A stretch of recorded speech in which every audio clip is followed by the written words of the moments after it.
नमस्कार दर्शकों, मैं हूं नाविका कुमार और आप जुड़ रहे हैं मेरे साथ सवाल पब्लिक का शो की शुरुआत करूं उससे पहले एक जरूरी बात।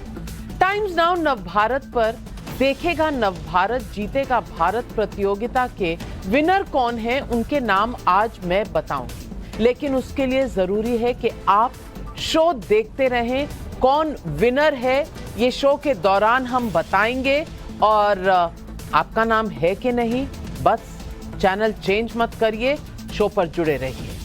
अब आज का टॉपिक, औरंगजेब कौन था?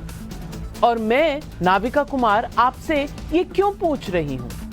दरअसल पिछले कुछ दिनों से औरंगजेब को लेकर भारी हंगामा मचा हुआ है। वैसे औरंगजेब को लेकर इतिहास की निष्पक्ष जानकारी रखने वाला कोई भी व्यक्ति यही बताएगा कि एक ऐसा मुगल शासक जिसने हिंदुओं पर बेहिसाब अत्याचार किए, हिंदू मंदिर तोड़े, काशी विश्वनाथ का मंदिर भी उसी के आदेश से तोड़ा गया, ऐसे सबूत हिंदू पक्ष दिखाते हैं। मथुरा में कृष्ण जन्मभूमि का विवाद भी उसी औरंगजेब के समय पैदा किया गया। उसी औरंगजेब के समय हिंदुओं का बड़े पैमाने पर जबरन धर्मांतरण कराया गया। हिंदुओं पर जाजिया कर लगाकर उन्हें प्रताड़ित भी किया गया। मतलब जिसने हिंदुत्व, हिंदुस्तान जहां हिंदू मुसलमान मिलकर रहते थे, उस संस्कृति पर कुठाराघात करने की कोशिश की। यहां तक कि उसने अपने पिता शाहजहां को भी कैद में रखा, यातनाएं दी। भाई दारा सिंह शेखों के सिर को भी कलम करवा दिया। उसकी करतूत गिनाने लगे तो दिन कम पड़ जाएंगे। लेकिन ऐसा क्रूर शासक कुछ लोगों के लिए हीरो बना हुआ है, वो भी 21वीं शताब्दी में। और ये सब 2024 के चुनाव से ठीक पहले शुरू हुआ है।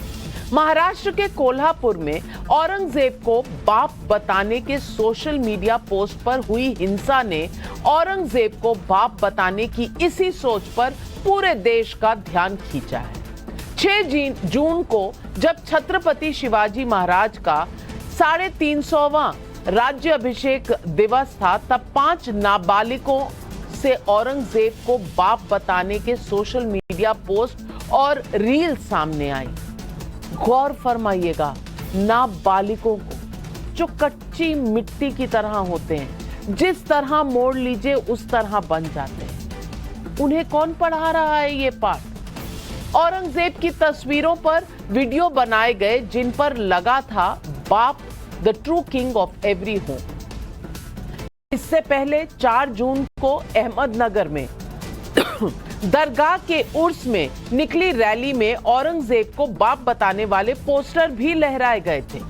इन 2 घटनाओं से पूरे पश्चिम भारत की राजनीति में हंगामा है, क्योंकि एक और महाराष्ट्र के डेप्यूटी चीफ मिनिस्टर कह चुके हैं कि महाराष्ट्र में औरंगजेब की औलादें पैदा हो गई हैं, उन्हें शांत कर देंगे। तो दूसरी ओर बीजेपी विरोधियों को औरंगजेब पर हो रहे हंगामे में बीजेपी की ही सांप्रदायिक राजनीति दिखती है।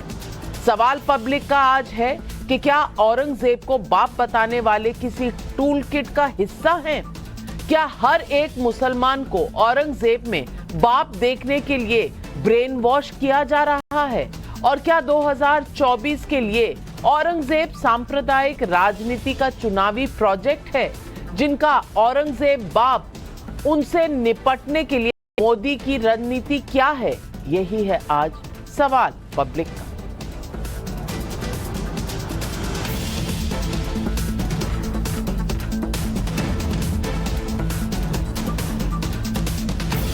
भारत के पहले प्रधानमंत्री जवाहरलाल नेहरू ने 1946 में आई अपनी किताब डिस्कवरी ऑफ इंडिया में लिखा है कि औरंगजेब एक कट्टरपंथी था जिसे कला और साहित्य से नफरत थी। उसने हिंदुओं पर जाजिया कर लगाए और कई मंदिरों को नष्ट किया। ये मोदी जी ने नहीं, 1946 में जवाहरलाल नेहरू ने कहा था। लेकिन इस औरंगजेब का नाम दिल्ली के पावर कॉरिडोर में 2015 तक बरकरार रहा। उसके नाम पर रखी गई लटियंस दिल्ली की सड़क को 2015 में जाकर एपीजे अब्दुल कलाम रोड किया गया। 2011 की जनगणना के मुताबिक भारत के 177 शहर औरंगजेब के नाम पर थे, जिनमें सबसे प्रचलित नाम औरंगाबाद का था। 2022 में एआईएमआईएम के नेता अकबरुद्दीन ओवैसी ने एएसआई संरक्षित औरंगजेब की मजार पर फूल भी चढ़ाए थे। यानी औरंगजेब के पाप को स्वीकार करने के बावजूद सेक्युलर पॉलिटिक्स के नाम पर औरंगजेब को हीरो मानने वाली सोच शुरू से जिंदा थी। क्या महाराष्ट्र के अहमदनगर और कोल्हापुर में औरंगजेब को बाप बताया जाना इस सोच को आगे करने का एक हथकंडा है? अगर ऐसा है तो 2024 के चुनाव के पहले प्रधानमंत्री नरेंद्र मोदी के सामने एक चुनौती खड़ी होती नजर आती है। यह चुनौती चुनावी भी है और भारत को औरंगजेब के चुंगल से, बल्कि औरंगजेब जैसी सोच के चुंगल से बचाने की भी चुनौती है। महाराष्ट्र के डिप्टी सीएम देवेंद्र फडणवीस किन तेवरों के साथ औरंगजेब को बाप बताने वालों को चेता रहे? महाराष्ट्र में अचानक कुछ जिलों में औरंगजेब की औलादें पैदा हुई है, जो औरंगजेब का फोटो दिखाते हैं, औरंगजेब का स्टेटस रखते हैं, और इसके कारण एक दुर्भावना समाज में पैदा हो रही है और इसके कारण एक तनाव भी निर्माण हो रहा है। सवाल ये उठता है कि अचानक इतने औरंगजेब के औलादें कहाँ से पैदा हुई, इसके पीछे कौन है, इसका असली मालिक कौन है, ये भी हम ढूंढ के निकालेंगे। कौन जानबूझकर महाराष्ट्र में कानून व्यवस्था खराब हो और महाराष्ट्र का नाम खराब हो, ये करने की कोशिश कर रहा है, ये भी हम ढूंढ के निकालेंगे। औरंगजेब को बाप बताने की सोशल मीडिया पोस्ट 5 हैंडल से जारी की गई, वो सभी नाबालिग हैं, इसलिए मैं उनका नाम नहीं बता सकती। जुवेनाइल कोर्ट ने इन सभी 5 आरोपियों को रिमांड होम भेज दिया है। लेकिन इन बच्चों को किसने इस तरह से उकसाया? क्यों है वो आज रिमांड होम में? कौन सी सोच उन्हें इस तरह से उत्तेजित कर रही है? एक और महाराष्ट्र पुलिस औरंगजेब को बाप बताने के मामले का सच जानने पर जुटी है, तो दूसरी ओर सवाल राजनीति पर भी है। सेक्युलर राजनीति करने वाले नेताओं में किसी ने औरंगजेब को बाप बताने पर सवाल नहीं उठाया।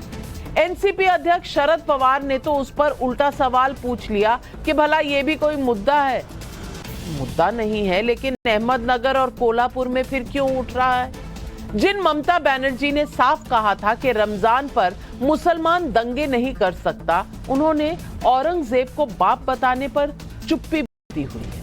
23 जून को विपक्षी नेताओं की मेगा बैठक करने जा रहे नीतीश कुमार का कोई बयान अब तक नहीं आया और ये सब कहते हैं कि हम सेक्युलर पॉलिटिक्स के बहुत बड़े नेता हैं। अमेरिका जाकर ये कहने वाले कि जो हाल 1980 के दशक में दलितों का था, वही हाल आज मुसलमानों का हो गया है। उनकी मोहब्बत की दुकान में शिवाजी से नफरत करने वालों के लिए कोई सुनवाई नहीं है। ये कैसी है मोहब्बत की दुकान? इस बीच बीजेपी ने राहुल को लिखी एक चिट्ठी में आरोप लगाया है कि मोहब्बत की दुकान या नफरत का मेगा मॉल। चिट्ठी में नेहरू, इंदिरा, राजीव के दौर की घटनाओं का जिक्र कर आरोप लगाया गया है और ये चिट्ठी बीजेपी अध्यक्ष जेपी नड्डा जी ने लिखी है। कांग्रेस के माफ कीजिए, ये बीजेपी ने लिखी है ये सारी चिट्ठी। कांग्रेस के समय में सबसे अधिक दंगे हुए। नेहरू गांधी परिवार ने गैर गांधी परिवार के कांग्रेस नेताओं के साथ बदसलूकी की। यह भी लिखा गया है कि देश के महान लोगों के साथ नफरत आज भी है। साफ तौर पर एक ओर देश में नफरत के आरोपों पर पलटवार है, तो दूसरी ओर औरंगजेब को हीरो बताने वाले पर राजनीतिक चुप्पी है। लेकिन औरंगजेब के हंगामे को बीजेपी की सांप्रदायिक राजनीति कहने से नहीं चूका जा रहा। सुनिए बीजेपी के क्या निशाने लग रहे हैं संजय राउत और इम्तियाज जलील द्वारा। सुनिए। कोल्हापुर की जनता इस दंगल में शामिल नहीं। मेरी जानकारी कोल्हापुर के बाहर से लोग लाए गए थे। ये बार बार इस राज्य में क्यों हो रहा है आपकी सरकार आने के बाद? आप हिंदुत्व की बात करते हैं, तो क्या आपका हिंदुत्व इतना कमजोर है कि किसी शहर में किसी का फोटो लोगों ने एक कार्यक्रम में उठा दिया तो आपका हिंदुत्व पकड़े में आ गया? 400 साल के बाद भी आपको चुनाव जीतने के लिए औरंगजेब लगता है, इसलिए कि आपको कर्नाटक में बजरंग बली ने कोई मदद नहीं की, इसलिए आपको महाराष्ट्र में औरंगजेब चाहिए। अपनी नाकामयाबी छुपाना है। आप महाराष्ट्र के गृह मंत्री है और आपके नाक के नीचे इस तरह के अगर दंगे हो रहे हैं, मामला गड़बड़ा रहा है, तो किसी न किसी के ऊपर ठिकड़ा फोड़ना है। तो आप किसके ऊपर फोड़ रहे हैं? तो 400 साल पहले जो औरंगजेब साहब चले गए हैं, उनके औलादें ये कर रही है। तो आप बता दीजिएगा कि साहब औरंगजेब की फ़ोटो तुम्हारे मोबाइल में दिखी, जेल। और अकबर की फ़ोटो दिखी, शहंशाह अकबर की, जेल। हुमायूं की दिखी, जेल। टीपू सुल्तान की दिखी, जेल। तो ऐसी एक लिस्ट बना दीजिएगा। तो औरंगजेब साहब, सवाल पब्लिक का आज है कि औरंगजेब को बाप बनाना 2024 में वोट के लिए की जा रही एक नई साजिश है क्या? औरंगजेब के नाम पर मुसलमानों के ब्रेन वॉश की कोशिशों पर राहुल, ममता, अखिलेश जैसे नेता चुप क्यों हैं? औरंगजेब वाली सोच देश की सुरक्षा के मद्देनजर मोदी सरकार के सामने कितनी बड़ी चुनौती है?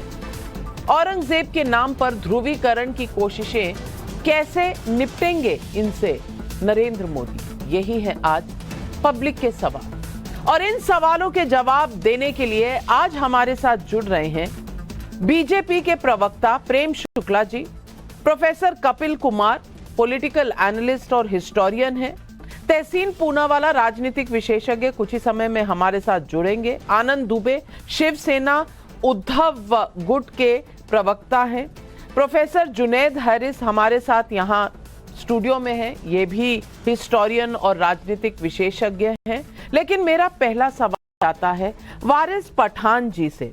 AIMIM के प्रवक्ता भी हैं और सीनियर नेता भी हैं, MLA भी रह चुके हैं, बहुत वरिष्ठ एडवोकेट भी हैं। और वारिस पठान जी, मेरा सवाल आपसे है, इम्तियाज जलील जी तो कह रहे हैं औरंगजेब साहब, अब आप ही की पार्टी जाकर फूल भी चढ़ाती है उनकी मजार पर, और आज आप ही इल्जाम लगाते हैं कि ये जो हो रहा है ये बीजेपी की वजह से हो रहा है। मुझे ये बताइए, नाबालिग बच्चों को बाप औरंगजेब को बनाना कोई तो सिखा ही रहा होगा, नहीं तो वो कैसे लिखेंगे ये सब? अब कौन सिखा रहा है? कौन इन बच्चों की एक तरह से सोच खराब कर रहा है? और आज वो लोग जो उन्हें सिखा रहे हैं वो जेल में नहीं है, वो जुवेनाइल होम में नहीं है, लेकिन ये पांचों नाबालिग बच्चे जरूर जुवेनाइल होम में। वारिस पठान, ये कौन सी सोच? देखिए नविका जी, 2024 का चुनाव आ चुका है, बहुत अनकरीब है। बीजेपी के पास कोई और तो मुद्दे नहीं बचे। लोग जब उनसे सवाल कर रहे हैं बढ़ते हुए पेट्रोल, डीजल, गैस की महंगाई के बारे में, उनके पास जवाब नहीं है। 2 करोड़ युवाओं को रोजगार देना था साल भर में, 9 साल हो गए, 18 करोड़ युवा, तो क्या 2 करोड़ को भी रोजगार नहीं मिला? डॉलर के बनिस्बत रुपया गिरता जा रहा है। तो सारे सवालों के जवाब से हटाने के लिए, ध्यान भटकाने के लिए बीजेपी नई चीज पर आ गई है। अब वो आएंगे, जीना पर आएंगे, औरंगजेब पर आएंगे, लव जिहाद पर आएंगे, लैंड जिहाद पर आएंगे, सब चीज पे आएंगे। पोलराइजेशन के सिवा बीजेपी के पास कोई मुद्दे बचे नहीं। आप लेकिन कर्नाटका के अंदर इनको उस बात के ऊपर भी वहां की जनता ने नकार दिया। बजरंग बली जी ने वो उनको कोई मदद नहीं किया। पिछले 4 महीने से नविका जी, मैं आपके चैनल के ऊपर भी काफी मर्तबा बहस कर चुका हूं, डिबेट में बोल चुका हूं कि कुछ ऐसे तथ्य महाराष्ट्र में आ चुके हैं जो धर्म संसद के नाम के ऊपर हेट स्पीच पे हेट स्पीच कर रहे हैं। कभी लव जिहाद की बात कर रहे हैं, कभी लैंड जिहाद की बात कर रहे हैं। उन पे काफी FIR भी हुए। हमने यहां तक कहा था सरकार से कि इनको आगे परमिशन मत दो, ये भड़का रहे हैं, ये वायलेंस क्रिएट करने की कोशिश की जा रही है। मगर बीजेपी की सरकार सत्ता में है, देवेंद्र फडणवीस जी होम मिनिस्टर है, उन्होंने नहीं रोका। FIR होने के बावजूद उनको परमिशन दी, उनको कोई अरेस्ट नहीं किया गया। जिसकी वजह से अब आज देख लीजिए क्या हो रहा है। अकोला हो गया, अहमदनगर हो गया, औरंगाबाद बच गया, कोल्हापुर के अंदर आ गया। तो मैं पूछता हूं ये क्या इंटेलिजेंस का फेलियर है नहीं?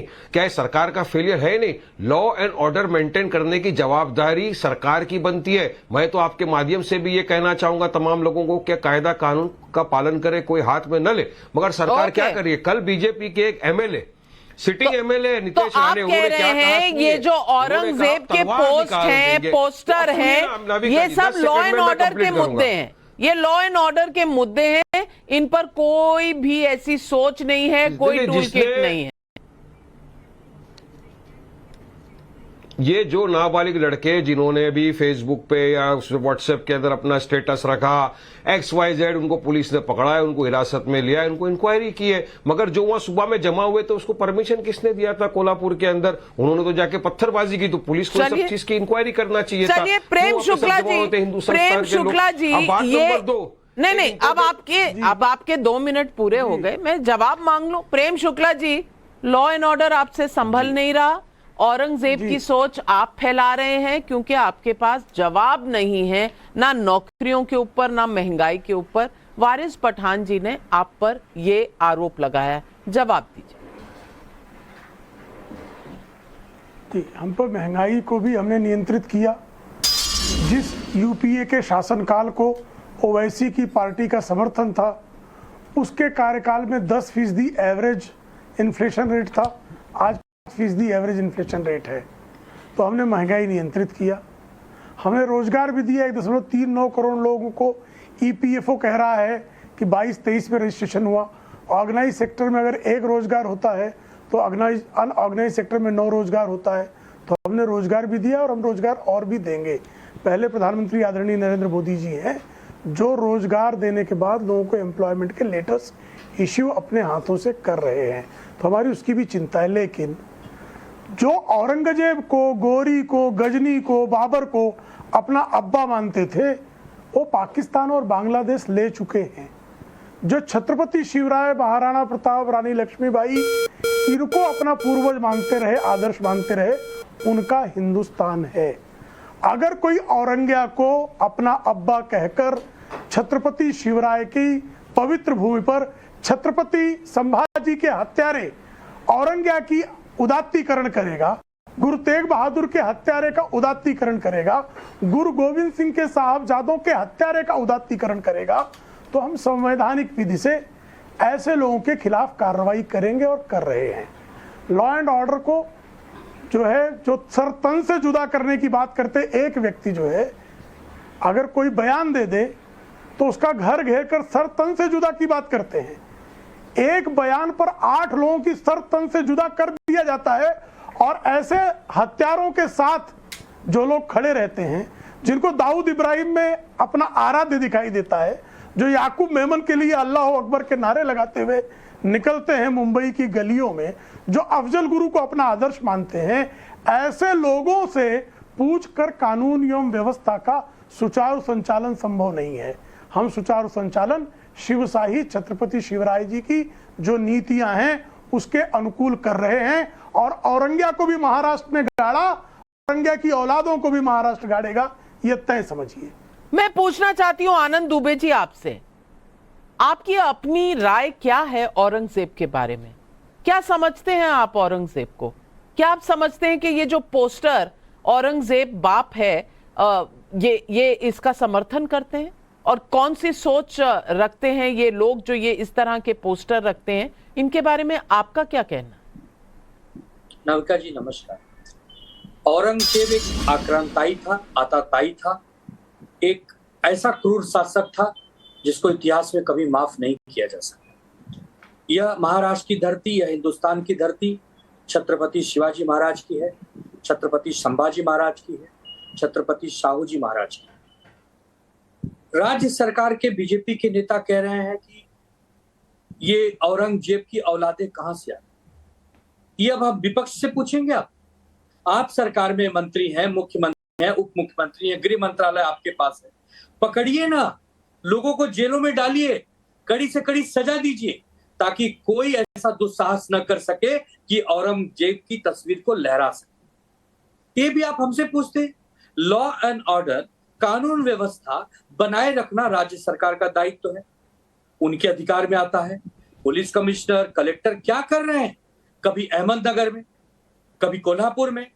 जब से महाराष्ट्र में बीजेपी और एकनाथ शिंदे की सेना की सरकार बनी है, 8 से ज्यादा जगहों पे उपद्रव हो चुका है। ये उपद्रवी कहां से आते हैं?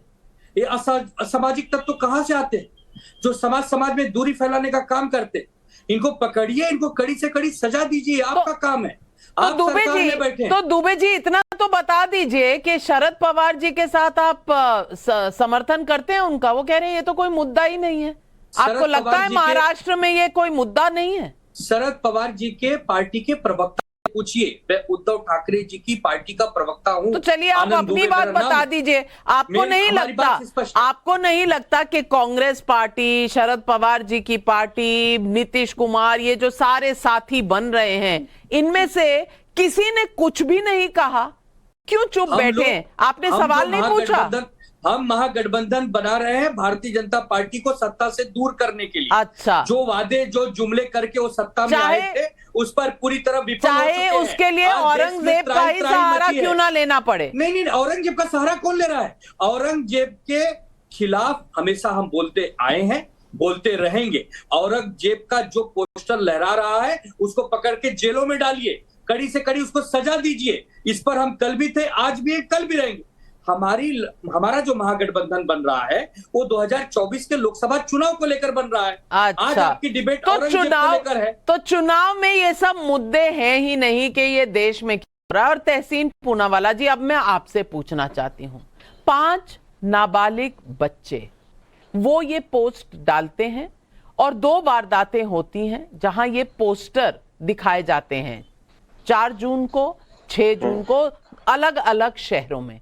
मैं आपसे पूछना चाहती हूँ, क्या आपको लगता है कि ये अनकनेक्टेड हैं? क्या आपको लगता है ये सोच, ये ऑर्गेनाइजेशन उन 5 नाबालिग बच्चों की है?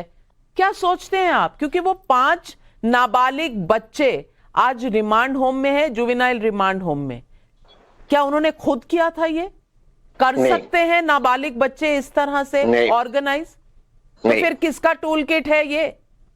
बीजेपी आरएसएस का, क्योंकि वो चाहते हैं कि महाराष्ट्र में अशांति फैले ताकि एमडीए ना जीते, क्योंकि वो चाहते हैं कि मुद्दा एम्प्लॉयमेंट और एम्प्लॉयमेंट का ना हो। अगर पहले शहर में इस तरह के पोस्टर्स फैले, और मैं जानता हूं कि पहले शहर में जब फैले, आपके इंटेलिजेंस, डायरेक्ट इंटेलिजेंस क्या कर रहे थे? जैसे आनंद भाई ने बताया, आपके पुलिस कमिश्नर, एसपी क्या कर रहे थे? सो रहे थे? क्या रहे थे वो लोग? पहले शहर में पहले ये कॉन्स्पिरेसी दूसरे शहर में गया, इसके पीछे कौन है? फंडिंग कहां से आई? पैसे कहां से आए? महाराष्ट्र का हर एक व्यक्ति भाजपा से छुटकारा चाहता है। महाराष्ट्र का सब पैसा इस वक्त महाराष्ट्र के बाहर जा रहा है। हम चाहते हैं कि यहाँ पे प्रगति हो, उन्नति हो। इसके लिए भाजपा इसको डाइवर्ट करने के लिए औरंगजेब ला रही है, औरंगजेब का सहारा भाजपा ले रही है।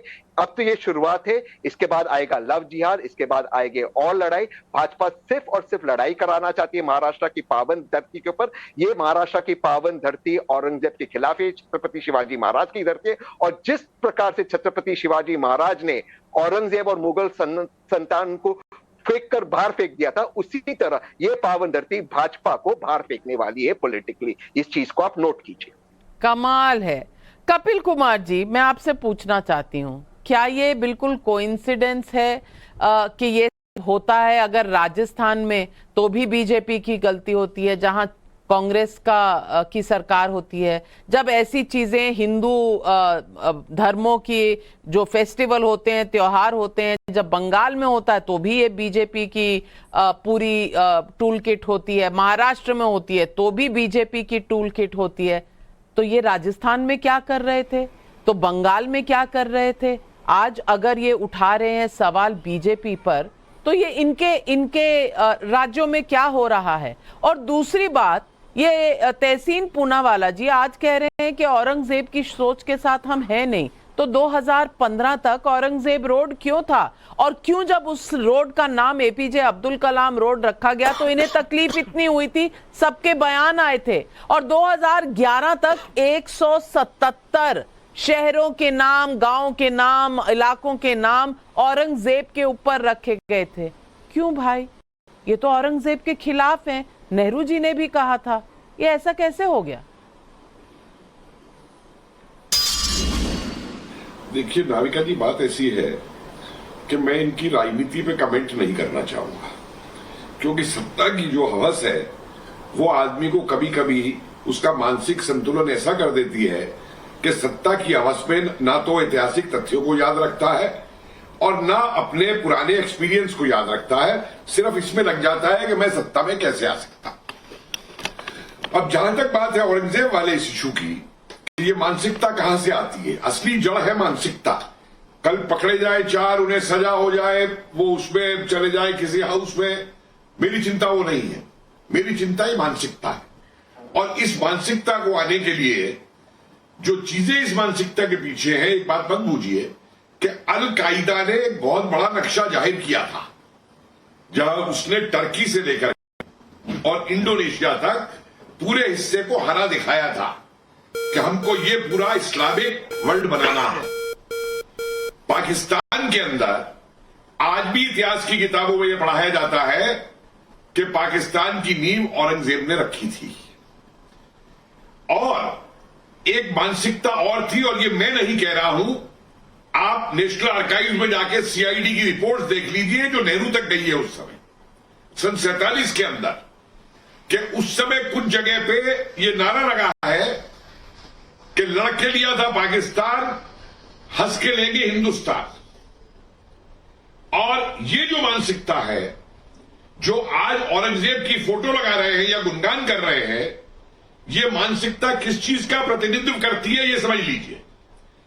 ये मैं सारे मुसलमानों को दोष बिल्कुल नहीं दे रहा हूं, ना मैं इस्लाम के खिलाफ हूं, ना मैं मुसलमानों के खिलाफ हूं, लेकिन जो मुसलमान औरंगजेब की तरफदारी करते हैं वो उस मानसिकता से ग्रस्त है, जो मानसिकता इस बात को मानती है कि सत्ता हासिल करने के लिए मैं अपने बाप को जेल में डाल सकता हूं, सत्ता हासिल करने के लिए मैं अपने भाइयों को कत्ल कर सकता हूं, सत्ता हासिल करने के लिए मैं संगीत, म्यूजिक, आर्ट्स उनको दफन करा सकता हूं। औरंगजेब ने यह कहा था जब संगीत बंद किया था, जब उसको कहा गया कि ये लोग अपना विरोध का वो प्रदर्शन निकाल रहे हैं, तो उसने कहा था कि इनके संगीत के वो जमीन में इतने नीचे गाड़ दो कि संगीत कभी ऊपर ना उठ पाए।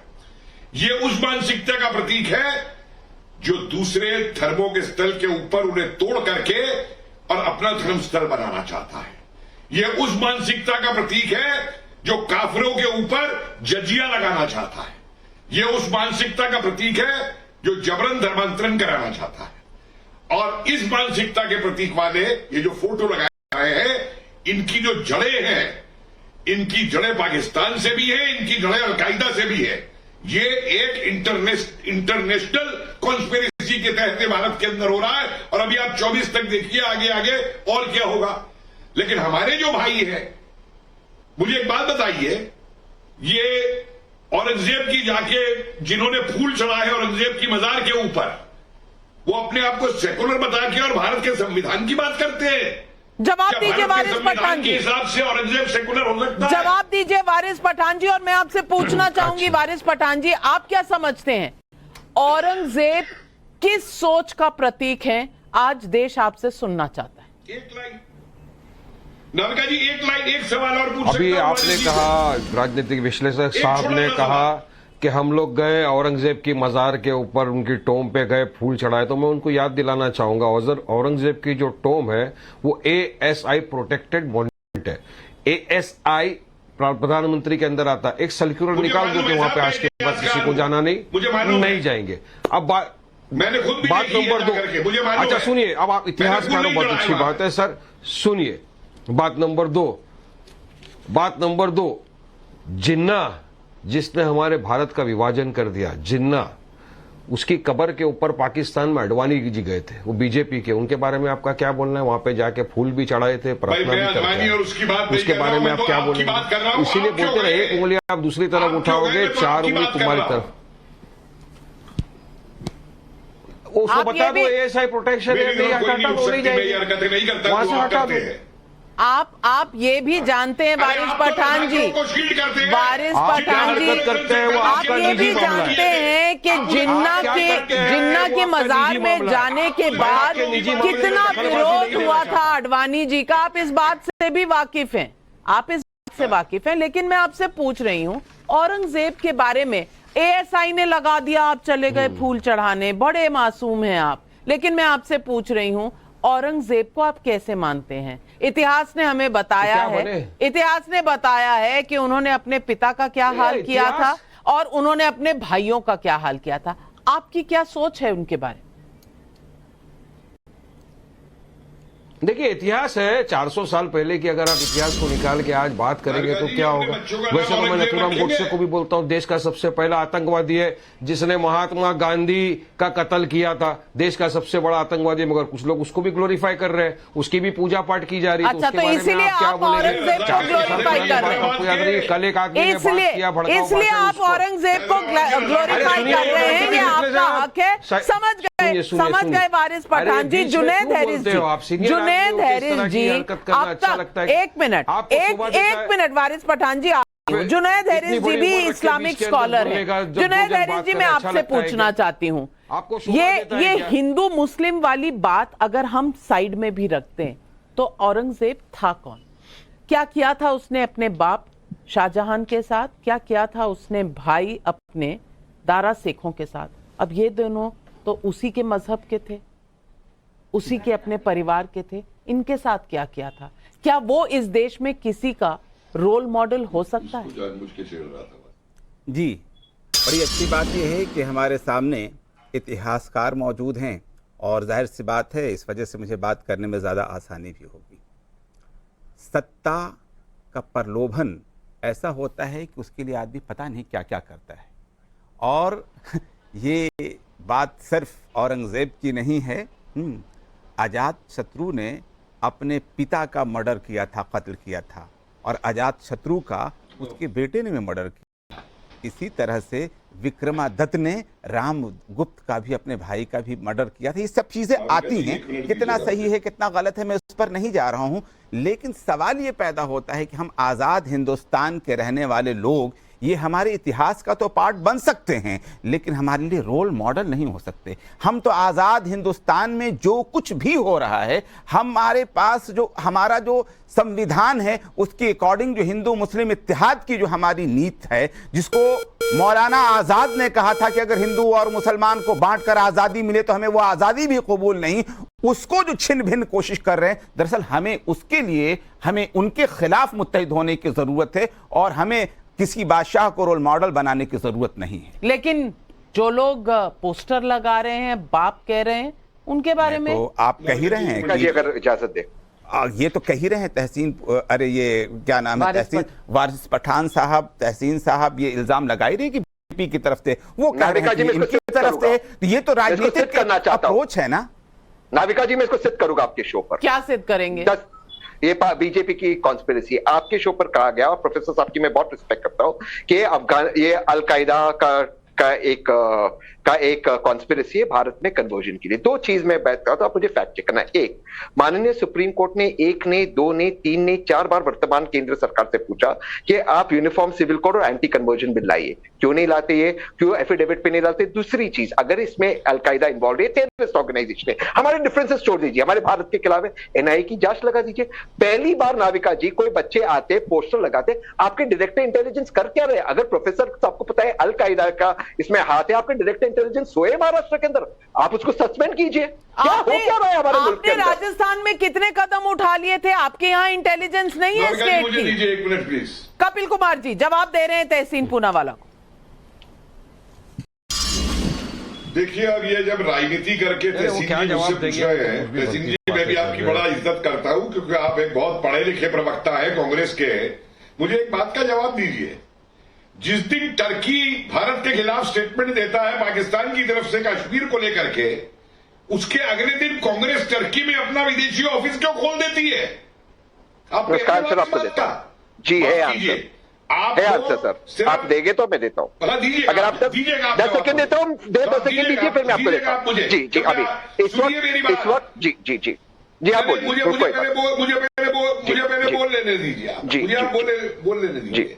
बंगाल के अंदर जो हुआ चुनाव के बाद में हिंसा, और जिस तरीके से उस हिंसा के सारे वीडियो और सब कुछ आए, क्या कांग्रेस ने एक वक्तव्य दिया उसके ऊपर? श्रीमान जी, आप उस पार्टी से आते हैं जिस पार्टी ने भारत का विभाजन धर्म के आधार पर होने के बावजूद भी मुस्लिम लीग के नुमाइंदों को कॉन्स्टिट्यूटेंट असेंबली में भारत का संविधान बनाने दिया और उनसे दस्तखत कराए। आप उस पार्टी से आते हैं जो अपने को सेकुलर कहती है और इंडियन मुस्लिम यूनियन लीग के साथ, जिसको बनाने वाले मुस्लिम लीग के लोग थे शुरू में, उसके साथ समझौता करती है। और एक बात पूछूं मैं आपसे, ये तो बीजेपी करा रही है, मुझे बताइए भिवंडी किसने कराया था, भागलपुर किसने कराया था, मलयाना किसने कराया था? देखिए इन चीजों को मत छेड़िए। मेरी मुझे एक लाइन का आंसर देने दीजिए। जल्दी कि से राजनीतिक जवाब दीजिए। लाभ के लिए एक ही लाइन में आंसर दूंगा। पूनम महाजन जी जिन्होंने ये चिट्ठी लिखी है राहुल गांधी जी को, वो हमारे साथ जुड़ रही हैं, लेकिन मैं आऊंगी आपके पास तहसीन पूनावाला जी। पूनम महाजन जी, मैं आपसे सवाल पूछना चाहती हूँ। आज राहुल गांधी को आप लोगों ने, आपके साथ राज्यवर्धन राठौर जी और प्रवेश वर्मा जी दोनों ने चिट्ठी लिखी है और उसमें बेहद सनसनीखेज आरोप लगाए हैं। मसलन सरदार पटेल की अंतिम संस्कार में कैबिनेट मंत्रियों को जाने से रोका गया, राजेंद्र बाबू को भी रोकने की कोशिश की गई। आप लोग ये सब फैक्ट कहां से लेकर आ रहे हैं और इस वक्त क्यों? देखिए, मोहब्बत की दुकान बोलने वाले आदरणीय श्री राहुल गांधी जी ये समझ नहीं पा रहे हैं कि पीढ़ी दर पीढ़ी ये नफरत के सौदागर के परिवार से आते हैं। और मैं उनके बहुत रिस्पेक्टफुली, सम्मानजनक रूप से कहना चाहती हूँ, जब आप देश के बाहर जाते हैं तो आप देश के लिए ही बोल रहे हैं, देश के खिलाफ बोलना आपके लिए नहीं है। और ये जो सनसनीखेज आप इसको कह रही हैं खत को, ये तो इतिहास है और ये इतिहास के पन्ने हमने सिर्फ निकाल के दिखाए। ये कोई मैंने मनगढ़ंत कुछ लिखा नहीं मेरे साथियों के साथ, ये हर चीज तथ्यों के साथ जुड़ी है।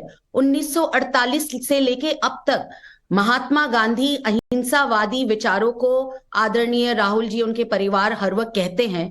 उस अहिंसावादी विचारों को आदरणीय महात्मा गांधी जी की हत्या हुई थी, तभी क्यों महाराष्ट्र के 1000 लोगों को मारा गया था कांग्रेस के कार्यकर्ताओं ने?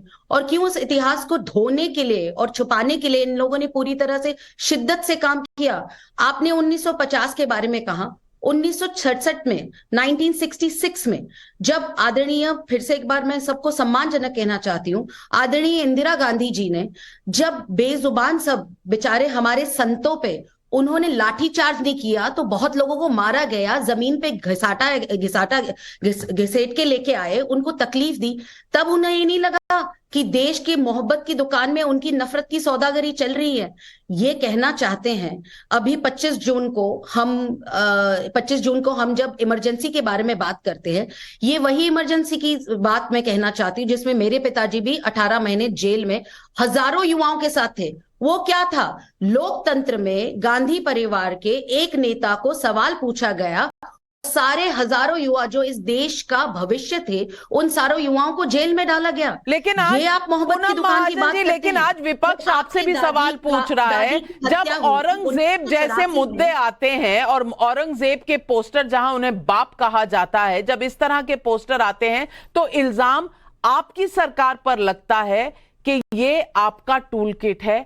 आप इन चीजों को उछालकर देश में क्या काम हुआ है, क्या नहीं हुआ है, नौकरियों के बारे में, महंगाई के बारे में, उससे मुद्दा भटकाने की कोशिश कर रहे हैं। नहीं नाविका जी, मैं यही कहना चाहती हूँ, मुद्दा कौन भटका रहा है? जो देश के बाहर जाके शेख चिल्ली की तरह ये सपने देख रहा है कि मैं प्रधानमंत्री कब बनूंगा, मोहब्बत की दुकान। लेकिन देखिए, जब तक देश का आप इतिहास नहीं समझोगे ना, देश का भविष्य नहीं समझ पाएंगे हम। ये इतिहास है, ये जो पत्र हमने लिखा हुआ है, ये इतिहास है। इस इतिहास का आप जवाब तो दीजिए। ये वही ऑर्डिनेंस है ना जो प्रधानमंत्री मनमोहन सिंह जी, उनको हम सम्मानजनक देखते हैं, वही ऑर्डिनेंस उनके सुपर पीएम आदरणीय राहुल गांधी जी ने फाड़ा था। आज वो एक्स एमपी किस विषय से है? मैं आपको यही सवाल पूछना चाहती हूँ कि संविधान के लिए, जिस संविधान के पिता डॉक्टर बाबा साहेब अंबेडकर, परिवार में तो सबको भारत रत्न दे दिया, क्यों 1990 तक डॉक्टर बाबा साहेब अंबेडकर को रुकना पड़ा? हम इतने सारे सवाल पूछना चाहते हैं। और महाराष्ट्र में टूल किट, मैं आपको माफी मांगना चाहती हूँ जो इसको टूल किट कहता है, ये महाराष्ट्र में अभी एक विरोधी पक्ष की कहीं ना कहीं विचलित हुई ये सारी मानसिकता है, और उस विचलित मानसिकता से ये पूरा इनका ड्रामा शुरू हुआ है। आखिरकार विरोधी पक्ष के लोग जात पात और धर्म से ही जोड़ना चाहते हैं हर चीज को। मैं ये कहना चाहती हूँ, 9 वर्ष हुए हैं हमारी सरकार को, आदरणीय मोदी जी की सरकार को।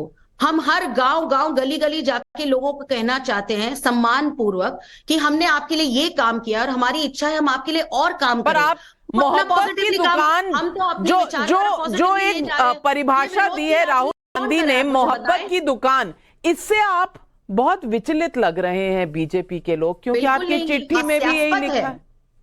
नहीं नाविका जी माफ करिए, मुझे विचलित होने की जरूरत नहीं, क्योंकि जनता प्यार करके हमारे काम को एक आशीर्वाद रूपी हर वक्त देखती आ रही है। मैं विचलित बिल्कुल नहीं है, मुझे हंसी आती है। मुझे ये सर्कस जो आदरणीय राहुल जी करते हैं ना, मुझे दुख लगता है।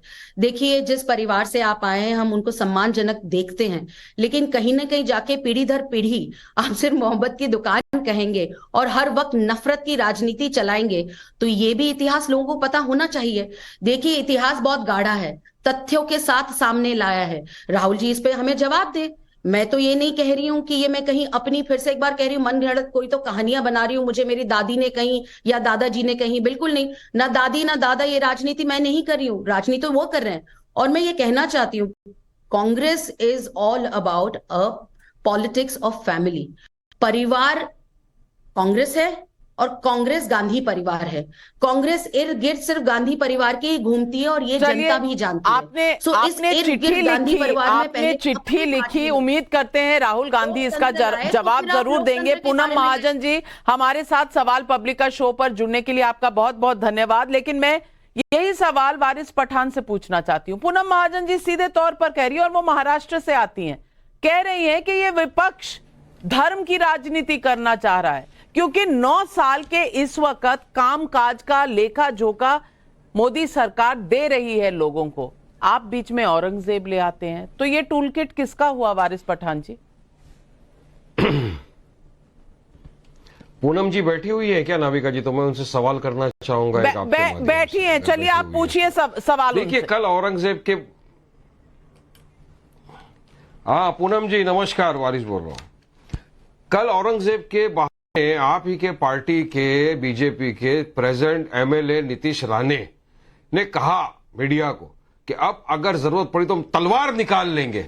क्या ये भड़काऊ नहीं था? क्या ये डराने धमकाने वाली बात नहीं थी? और उसके बारे में आपके जो हमारे उप मुख्यमंत्री है देवेंद्र फडणवीस जी, उन्होंने क्या किया? क्या एक्शन लिया गया उनके ऊपर? सुप्रीम कोर्ट का क्लियर कट डायरेक्शन है कि कोई भी इस तरह भड़काने की बात करे तो सुओ मोटो एक्शन उस पर लेना चाहिए। क्या आपकी नजर में ये भड़काऊ भाषण नहीं है? क्या ये डराने वाली बात नहीं? अगर इस तरह की बात वारिस पठान करता कि मैं भी पूनम तलवार महाजन निकाल जी के जवाब निकल जाऊंगा, तो अब तक मेरे पे एफआईआर हो जाता। दीदी मुझे तो जेल में डाल दिया। बहुत जरूरी क्या इनके खिलाफ है, एक्शन लेकिन लेना जब चाहिए, नहीं पार्टियां लेना चाहिए? लोकतंत्र में एक सिर्फ धर्म के रूप से राजनीति करती है, उनको कितने जवाब मुझे देने चाहिए, बहुत मैं उसको बहुत ज्यादा उसको जरूरी समझती नहीं हूँ। वारिस भाई आप जानते हैं छत्रपति संभाजी नगर में किस रूप का टूल किट एमआईएम की तरफ से चल रहा है। देखिए ये भी तथ्यों के साथ हम आपको खत लिख सकते हैं। मैंने पार्लियामेंट में भी बहुत बार एमआईएम के साथ बात की है, हमने बहुत रूप से एक तांत्रिक रूप से लोकतांत्रिक रूप से लड़ाई की है। वो ट्रिपल तलाक हो, जब आपका इतिहास ही इतने पुराने विचारों का है और इतिहास ही इस लोकतंत्र में एमआईएम का सिर्फ राजनीतिक और धार्मिक रूप से वोट बटोरना हो, तो मुझे नहीं लगता इसमें मुझे कुछ कहने की जरूरत पड़ेगी। पूनम महाजन जी बहुत बहुत धन्यवाद, आपने जवाब दिया। लेकिन मैं पूछना चाहती हूं तहसीन पूनावाला जी, मेरा सिर्फ ये सवाल है और सारे विपक्षी दलों से सवाल है। भाई सामने आया गाजियाबाद में गेमिंग के थ्रू कन्वर्जन हो रहा है, दामोह में स्कूल में बच्चियों को जबरदस्ती हिजाब पहनाया जा रहा है, कन्वर्जन हो रहा है। चुप्पी क्यों कोई कुछ नहीं बोल रहा? थैंक यू नाविका जी, कोई चुप्पी नहीं है। मैं आपके माध्यम से विनम्रता से ये रिक्वेस्ट कर रहा हूँ केंद्र सरकार से, एंटी कन्वर्जन नेशनल लॉ लाइए और यूनिफॉर्म सिविल कोड लाइए। एक लाइन और इनके नॉर्थ ईस्ट के मैनिफेस्टो में लिखा हुआ है, हम यूसीसी नॉर्थ ईस्ट में नहीं लाएंगे। क्यों? ये बीफ पर भी यू टर्न करते हैं मैम। नॉर्थ ईस्ट में प्रेम शुक्ला जी जवाब प्रदेश में कहते हैं प्रेम शुक्ला जी जवाब राजनीति कर रहे हैं। लाइए देश एक कानून। जी देखिए जी, अब इनकी बात हो गई हो तो मैं शुरू करूं। जी हो गई। तहसीन भाई धन्यवाद। ये अनुच्छेद 370 के संदर्भ में भी 2019 तक यही प्रश्न इसी स्टाइल में पूछा करते थे कि अनुच्छेद 370 कब हटाएंगे। ये हट गया ना तहसीन भाई, आपकी छाती जुड़ा गई होगी। इसी तरह से पूछते थे मंदिर वहीं बनाएंगे, तारीख नहीं बताएंगे। वहां मंदिर बन रही है, बाबरवादियों की छाती पर भगवा ध्वज संवैधानिक रूप से गाड़कर भव्य दिव्य राम मंदिर का निर्माण हो रहा है। छाती जुड़ा गई होगी आपकी। इसी तरह से हम यूसीसी भी ले आएंगे, ये हमारा संकल्प है। कुछ राज्यों में हम शीघ्र लाए हैं, शेष जगहों पर भी हम ले आएंगे। अब आप यूसीसी हम नहीं लाएंगे इसलिए औरंगिया को हम अपना अब्बा हुजूर घोषित कर देंगे, ये अपेक्षा किसी से नहीं है। और जो घोषित करेगा उसके लिए पाकिस्तान और बांग्लादेश दिया जा चुका है। छत्रपति शिवराय के पुत्रों ने, संतानों ने त्याग और बलिदान किया है। यजीद ने पैगंबर मोहम्मद साहब के नवासों का कत्ल किया था, इसलिए यजीद से नफरत करते हैं लोग। औरंगजेब ने गुरु गोविंद सिंह के पुत्रों को चिनवाया, वो नफरत करने का पात्र है।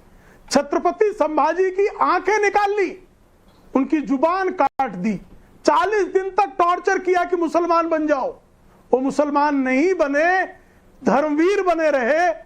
छत्रपति संभाजी के अगर हत्यारे को कोई अपना बाप कह रहा होगा तो उसको उसके बाप से परिचित कराना ये हमारा संवैधानिक धर्म बनता है, दायित्व बनता है, और वो हम करेंगे।